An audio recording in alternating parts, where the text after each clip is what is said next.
It was close to midnight. Lois and I had just taken in a movie and were walking home along Park Drive, passing the Metropolis Museum of Art, when the cry for help came. Help! Help, please! Help! Up there, Clark, on the museum steps. Yeah, I see him. Help! Help, please! It's one of the museum guards. He's wounded. It's inside the Hall of Gems. Star of Bangalore. All of it. He passed out. Lois, you get on the phone. Ambulance and police. I'll check this out. The Hall of Gems was on the 3rd floor. I made it in double time and came in on a shambles. Broken glass, exhibit cases smashed, another guard slightly wounded and leaning over a man in a stocking mask. You get it bad? Just a scratch. I'll be all right. Is this one of them? Yeah, they all wore masks like this. Let me get it off. Well, what do you know? Little Teddy Bunce. You know him? Small-time jewel thief. This is a big job for him. Can't Teddy. Can't listen. Who was in on it with you, Teddy? Listen. The ice. The ice. He dead? Yes. What did he mean, the ice?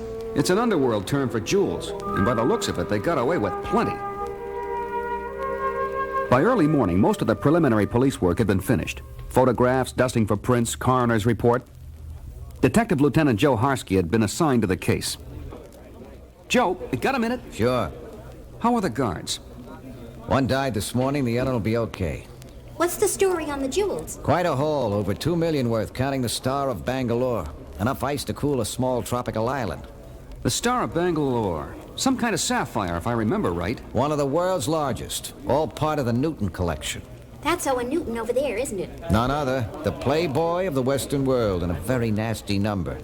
See you, kids. Come on, Lois, let's have a little talk with Mr. Newton. Owen Newton? Who'd want to know? Clark Kent.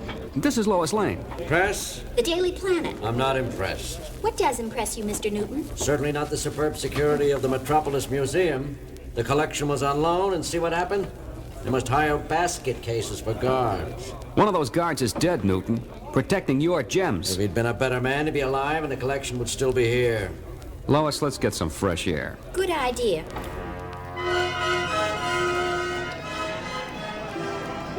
More coffee? Thanks. Want your eggs fried? Sunny side, if the waitress ever comes.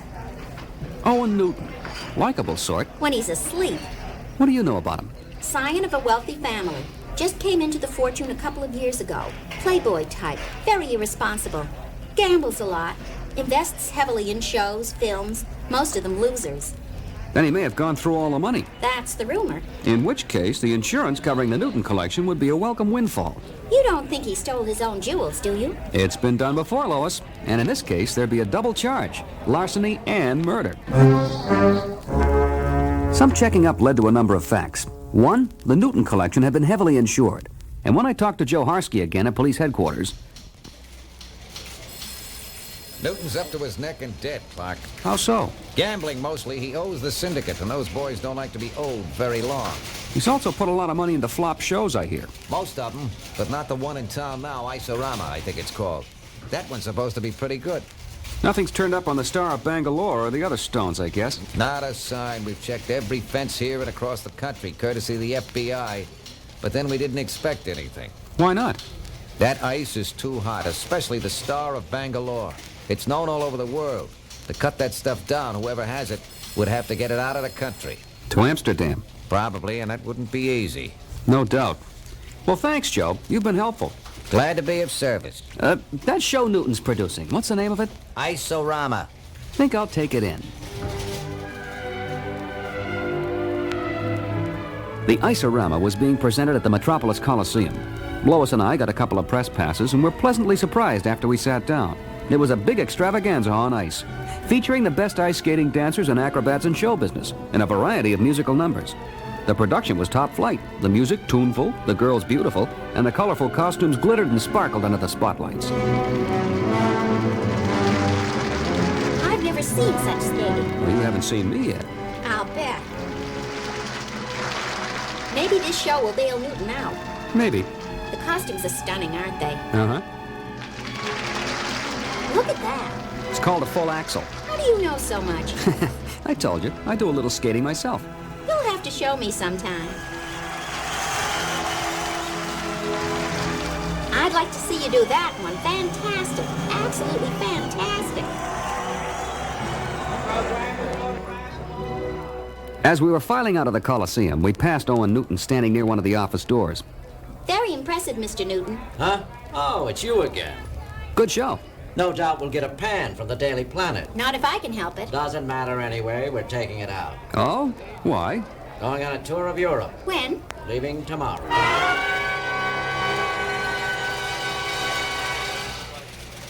The next day at the Planet, I couldn't get my mind off Owen Newton, his show, his leaving for Europe, the Newton collection of jewels, the Star of Bangalore. It was like a jigsaw puzzle, the pieces scattered, and one missing. Are you here or out to lunch? Huh? Oh, sorry, Lois. I've seen some daydreaming, but never like this. I'm doing a jigsaw puzzle. That's nice. Where are the pieces? In my head. Well, if you put them all down on the table, maybe I can help. Lois, remember Teddy Bunce, what he said? Teddy who? Teddy Bunce, the jewel thief who died at the museum. His last words. The ice. Right, the ice. What did he mean? Well, the jewels, the Newton collection, the Star of Bangalore, the ice. Not exactly. I don't follow. Those costumes were stunning, you said. What costumes? At the show last night. Now I'm really lost. Excuse me. Where are you going? Where the Iceman goeth, I goeth. See you later. I did the quick change act to Superman in a phone booth. A little checking at the airport, and then called Joe Harsky. Lieutenant Harsky. Superman here. Superman? Suppose we meet at Metropolis International, Flight 509, Intercontinental Airlines. Why? The Star of Bangalore, and the entire Newton collection is on board. I'm on my way right now.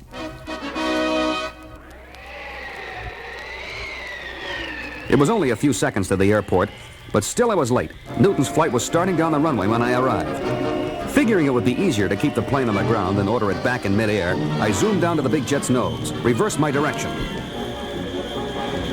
and flying backwards in front of the flight deck, waved my arms in a stop signal. The pilot looked at me goggle-eyed and then ordered reverse thrust.